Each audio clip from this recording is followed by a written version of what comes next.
Well, it seems those EU sanctions against Russia are going really well. With almost every European leader heading to Ukraine for a photo call, you'd think Brussels was coordinating Ukraine's entire resistance against Putin. Thing is, if it weren't for the US and especially the UK tooling up Ukrainian forces, Russia would probably have won by now, as our neighbours on the continent continue to fund the Kremlin's war machine. Italian energy giant Eni has opened an account with Russian bank Gazprom at Putin's behest to pay Russia in rubles as it continues to rely on the country for 40% of its gas imports.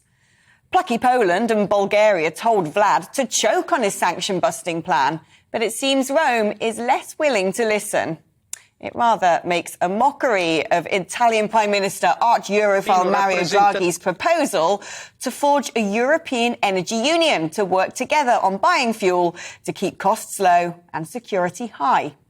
If his own energy companies don't listen to his beloved Brussels, why should anyone else?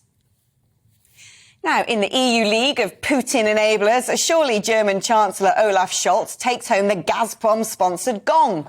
Having overseen his country refuse to help to send weapons to Ukraine or even have them flown over his airspace, having initially dug his heels in over sanctions and clinging desperately to his Moscow pipeline, it turns out the nominally centre-right Democrat spent most of his youth on anti-NATO marches and was treated like a guest of honour in Soviet-controlled East Germany as a member of a pro-Marxist youth wing that said the Soviet Union should put more nuclear missiles on the doorstep of America. While most students grow out of communism, it would seem the German leader's sympathy for the Kremlin has not altogether faded away. It turns out Facebook isn't a fan of competition. As the dot-com giant seeks to expand its empire into the creepy metaverse, it has been using shady lobbying groups to plant stories and stoke up fears over a US antitrust bill designed to reduce the monopoly of Silicon Valley Goliaths. And not only have they been potentially peddling their own fake news through a third party, they've been relying on the old tropes of Russian interference and Chinese tech advancement to get people to think they should be allowed to dominate .com and dodge due diligence.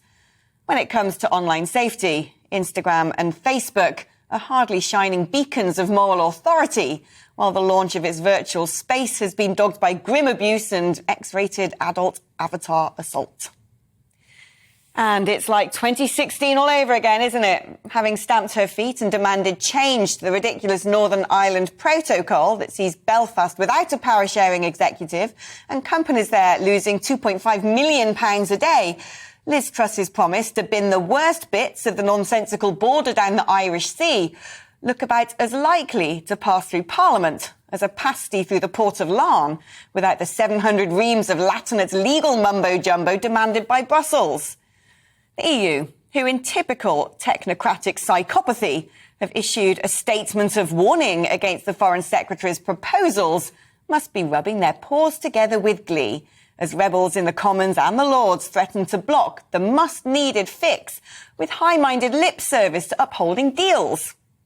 Under that morally bereft approach, there would be no such thing as sanctions on Russia, nor would it have taken 4 years and the resulting desperate capitulation to Brussels over Belfast to get Brexit done.